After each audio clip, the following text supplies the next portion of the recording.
तो हेलो दोस्तों, मैं हूं Rajveer Sagar, multi brand two wheeler technician और आप देख रहे हो मेरा यूट्यूब चैनल ARE ब्रदर्स।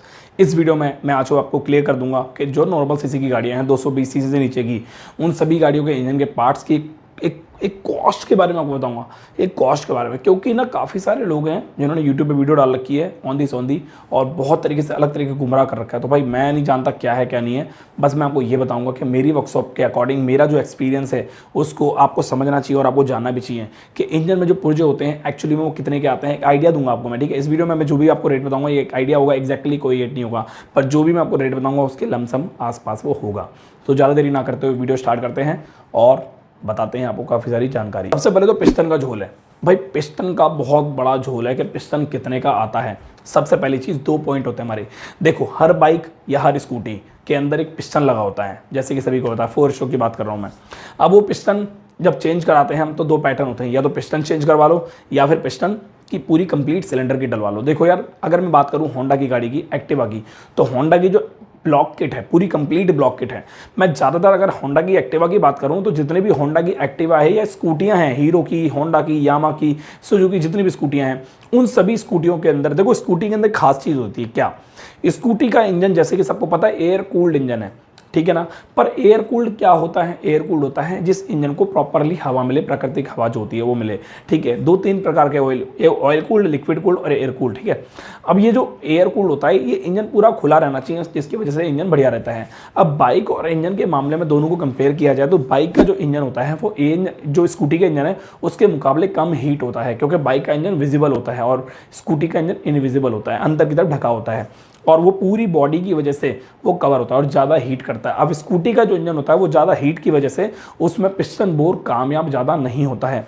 इसी वजह से पिस्टन जब भी स्कूटी का चेंज करा रहे हैं, पिस्टन का काम करवा रहे हैं या कुछ भी ऐसा कुछ सिलेंडर से रिलेटेड काम करा रहे हैं, स्मोक से रिलेटेड काम करा रहे हैं जिसमें पिस्टन आ रहा है, तो उसकी पूरी कंप्लीट ब्लॉकेट चेंज कराएं। अब ब्लॉकेट आती कितने की है? देखो, अगर पिस्टन की बात की जाए तो पिस्टन 3 से 4 तरीके के कंपनी के आते हैं। पहला होता है ऊषा, दूसरा गॉड्स, सैम, मेले और ये IPL।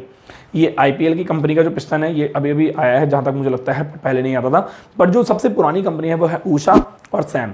पर ज़्यादातर कंपनियां जो होती हैं अच्छी, अगर बताऊंगा मैं, लेवल अप की जो कंपनियां होती है, बेस्ट कंपनी जो होती है वो ऊषा की कंपनी होती है, जिसका पिस्टन बहुत बेस्ट माना जाता है। कंपनी की जब सिलेंडर किट आप लोगे, जब गाड़ी का इंजन खोलोगे तो उसमें भी ऊषा का पिस्टन ही निकलता है। पर जब हम खराद से काम कराते हैं या खराद वाले वर्क करते हैं तो खराद वाला जो पिस्टन रेफर करता है वो ऊषा के अलावा 4-5 कंपनी के और करता है, जैसे कि IPL, गॉड्स और महले। ये 3-4 कंपनियां बहुत अच्छे पिस्टन बनाती हैं जिनकी बहुत अच्छी क्वालिटी मानी जाती है। अब ये आते कितने के हैं? स्कूटी की मैं बात कर रहा हूँ, बाद में बाइक की बात करूंगा। स्कूटी के इंजन के पूरे पार्ट्स के बारे में जान लेते हैं। सबसे पहली चीज़, वैसे स्कूटी के अंदर कुछ ऐसे पार्ट होते हैं जो बाइक से सिमिलर रेट के होते हैं, पर कुछ ऐसे पार्ट होते हैं जो महंगे होते हैं। पहली चीज़ आती है हमारी ब्लॉक किट। ब्लॉक किट जो होती है वो स्कूटी, अगर होंडा एक्टिवा की बात की जाए तो वो 3000 से 3100 रुपये की आसपास की आती है। Honda Activa 3G, 4G, 5G से कंपनी ने अब ये जो चीज़ें बना रखी है कंपनी ने बेवकूफ़ी वाली, 6G, 5G, 4G, 3G, इसका तो मैं कुछ कह नहीं सकता भाई, ये तो महान है। इसको तो भैया राम जाने आज की डेट में क्यों आई है 3G, 4G, 5G, 6G। But जो पिस्टन की सिलेंडर किट होती है वो सभी बाइकों की, मतलब सभी स्कूटियों की, वो इतने के आसपास की ही आती है। सुजुकी के पार्ट्स थोड़े से कॉस्टली आते हैं, इनमें भी 100-200 का ऊपर नीचे का अंतर आता है सिलेंडर ब्लॉक किट की। तो होंडा की अगर मैं बात की जाऊं, स्कूटी के अलावा बाइकों की होंडा यूनिकॉर्न की सिलेंडर किट भी महंगी आती है। कितने की? जो ब्लॉक किट का प्राइस होता है ये 3000 से 3100-3500 के आसपास का जाता है, अगर बाइक के सेगमेंट में जाना चाहे तो स्कूटी में भी इतने के आसपास का होता है। बट वहीं अगर हम हीरो में आ जाए तो हीरो में थोड़े से पैसे और कम हो जाते हैं, चाहे मैं स्कूटी की बात करूँ चाहे मैं बाइक की बात करूं।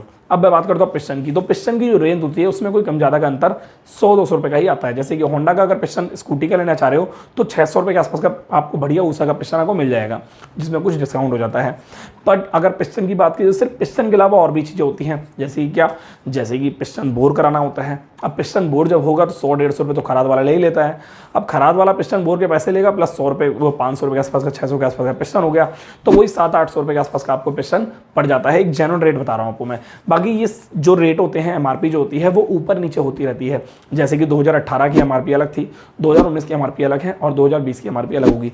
कुछ ऐसे डीलर हैं, कुछ ऐसे स्टोर मैनेजर होते हैं, वो क्या करते हैं, अगर उन्होंने 2017 में कोई cylinder kit, block kit bike खरीदी है तो कुछ अगर अच्छे होते हैं तो बहुत अच्छी बात है, बुरे होते हैं तो वो क्या करते हैं, वो पुरानी सिलेंडर किट को आपको ये बोल के देंगे कि भैया पुरानी में 1700 MRP है, बट अभी जो सिलेंडर किट आ रही 2022 में वो 3200 रुपये की आ रही, तो ये मैं आपको 3200 रुपये की ही दूंगा। वो ये बोलते हैं, वो आपको पुरानी MRP मिटा के नई MRP डाल के देते हैं, और आपके कहने पर वो ये बोलेंगे आपको कि भाई आप एक काम करो दूसरी जगह से ले लो, या फिर आप चेक कर लो कि इसकी MRP क्या है। ठीक है, ये होता है वो, क्योंकि आपको पता ही है जो बाइक या स्कूटी के स्पेयर पार्ट्स की बात की वो एक्सपायर कभी नहीं होता है, सिर्फ ऑयल को छोड़कर, ऑयल ही एक्सपायर होता है। ठीक है, अब मैं बात करूं कुछ ऐसे पार्ट्स के, सिलेंडर किट के बारे में बता दिया, पिस्टन के बारे में बता दिया है।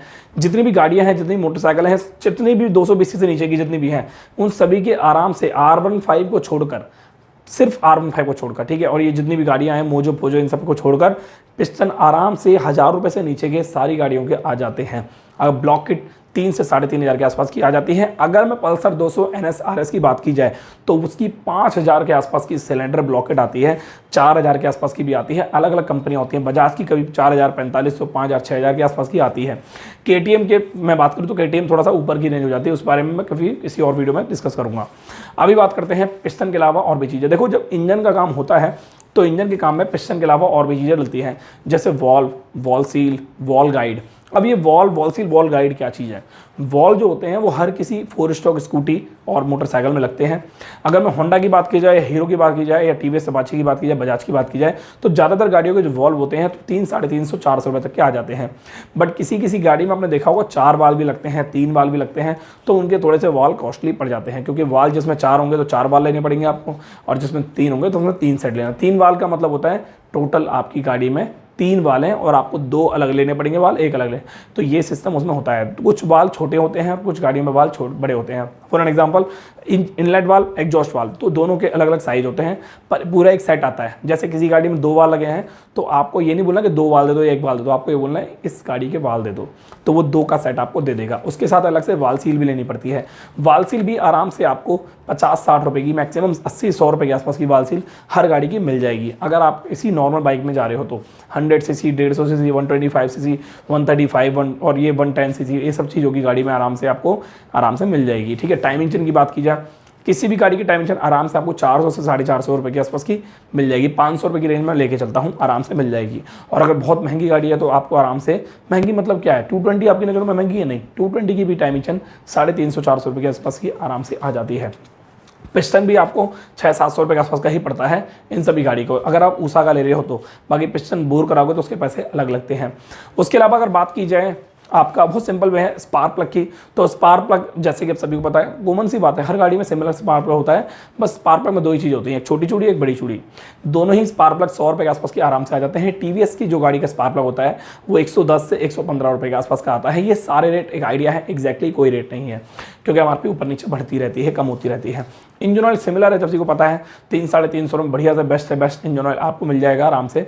अगर बात की जाए फुल किट की, पैकिंग किट की बात की जाए तो पैकिंग किट भी आपको आराम से 250 से 300 रुपये की बढ़िया कंपनी की पैकिंग किट आपको मिल जाएगी, पूरी complete packing kit. Oil seal kit की बात की जाए तो ऑयल सील किट भी आपको 250 से 300 रुपये के आसपास की पूरी कंप्लीट ऑयल सील किट मिल जाएगी, जिसमें आपके सारे इंजन की ऑयल सील होती है। अगर मैं थोड़ी सी और कॉस्टली गाड़ी की बात करी जाए, 220 पल्सर की या फिर सुजुकी, होंडा इन सब की गाड़ी की, तो 500 रुपये में आराम से पूरी कंप्लीट इंजन की ऑयल सील किट आप ले सकते हो। ठीक है, अगर बात की जाए टाइमिंग चेन के अलावा हमारी टाइमिंग चेन गाइड भी आते हैं, तो गाइड की भी कॉस्ट इतनी होती है 300 से 350 रुपये। अगर बात की जाए टाइमिंग चेन पैसनर की तो वो भी आराम से 350-400 रुपये तक का आ जाता है।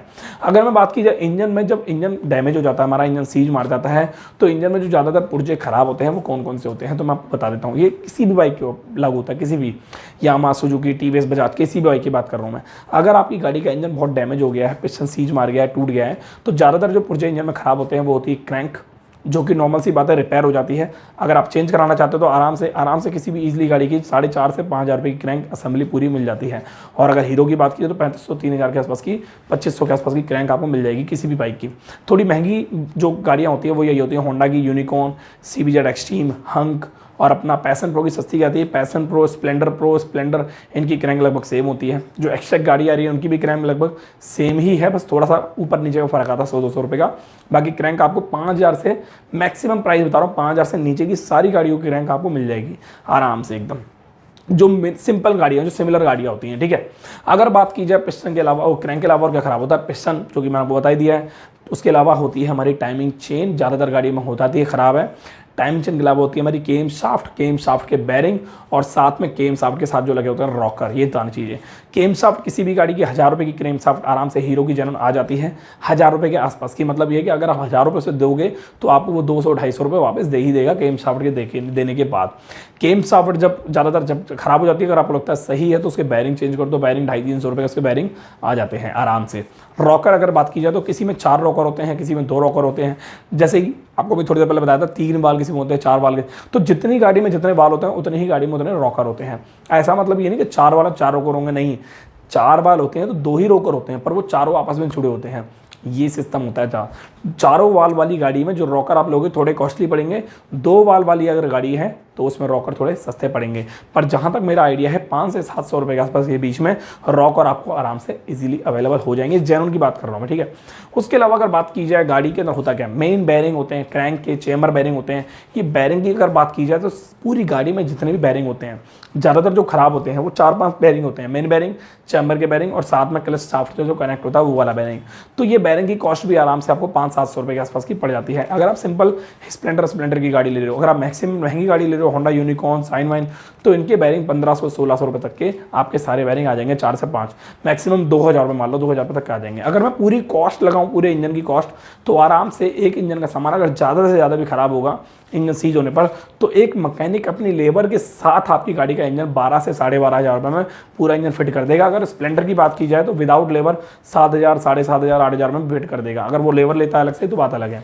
हीरो के जेन्युइन सामान को करने के लिए देखो, मैं एक अप्रॉक्सीमेटली आइडिया दे रहा हूँ 2022 के हिसाब से आराम से आज की डेट में 125, 150, 100 सीसी इन तीनों गाड़ियों के इंजन जो है 12 से 12,500 रुपये में एकदम मक्खन मलाई की तरह बन जाते हैं। अगर कंपनी में आप होंडा यूनिकॉर्न या होंडा साइन का इंजन बनवा रहे हो तो पूरे फुल इंजन की जो कॉस्ट है वो 22,000 रुपये के आसपास की है, जिसमें पूरा इंजन फिट होता है, जिसमें आपकी क्रैंक, सिलेंडर किट, ये सब चाम जो भी बताए वो आता है। बाकी जब इंजन का पूरा काम करा लेते हो तो साइलेंसर की बात आती है। साइलेंसर को भी क्लीन कराना जरूरी हो जाता है। अगर आपने गाड़ी को साइलेंसर के अंदर कचरा भर रखा है और चलाया है अपने धुएं के साथ साथ, तो गाड़ी में ये काम कराना पड़ता है। साइलेंसर 2 प्रकार होते हैं क्लीन करने के, पहला तो चेंज ही कर दो, दूसरा होता है हमारे फाड़ के पूरा वेल्डिंग वाले से क्लीन कराना पड़ता है। तो ये मैं आपको सलाह दूंगा, पूरा क्लीन करा लें फाड़ के, क्योंकि बहुत महंगा आता है, बहुत ज़्यादा महंगा आता है। तो ये चीज़ करें। तो कुछ इसी तरीके की चीज़ें होती हैं। जब भी आप इंजन का काम कराएं तो 2 सर्विस उसी मैकेनिक से कराएं। मतलब वैसे तो सर्विस उसी मैकेनिक से करानी चाहिए जहाँ से आप इंजन का काम करा रहे हो, बट ज़्यादातर केसेस में होता क्या है, इंजन का काम के बाद कस्टमर को ये लगता है कि इंजन बन गया, मैं कहीं भी सर्विस करा लूँगा या कहीं भी ऑयल चेंज कराऊंगा। ये बहुत बड़ी मूर्खता होती है, मूर्खता, बेवकूफ़ी। इंजन का काम आप जहाँ करा रहे हो वहाँ पर ही 500 किलोमीटर की पहली सर्विस कराएं और 1000 किलोमीटर चला के उसकी दूसरी सर्विस वहीं कराएं। उससे क्या होता है, मैकेनिक अच्छे से सेटिंग कर देता है और गाड़ी की एक अच्छी खासी आपको आउटपुट निकाल के दे देता है, एवरेज माइलेज, ये सब चीज़ें सेट कर देता है। और अगर कल को कोई दिक्कत भी आती है तो मैकेनिक के ऊपर भी जिम्मेदारी आ जाती है, चल यार उसने इंजन का काम किया है तो वो भी कुछ कर देगा। कुछ ऐसे मूर्ख लोग हैं यूट्यूब पे वीडियो बनाते हैं और गलत तरीके से गुमराह करते हैं, उनसे दूर रहें, बचकर रहें, क्योंकि बिना नॉलेज के वीडियो बनाना, बिना ज्ञान के कुछ ज्ञान देना मुझे लगता है बेवकूफ़ी है, समझदारी नहीं है। तो ये वीडियो एंड करता हूँ, मिलता हूँ नेक्स्ट वीडियो में। अगर ये वीडियो 1% अच्छी लगी तो इस वीडियो को लाइक करके चैनल सब्सक्राइब जरूर करना। बाकी मिलते हैं नेक्स्ट वीडियो में। Thank you so much, bye, take care.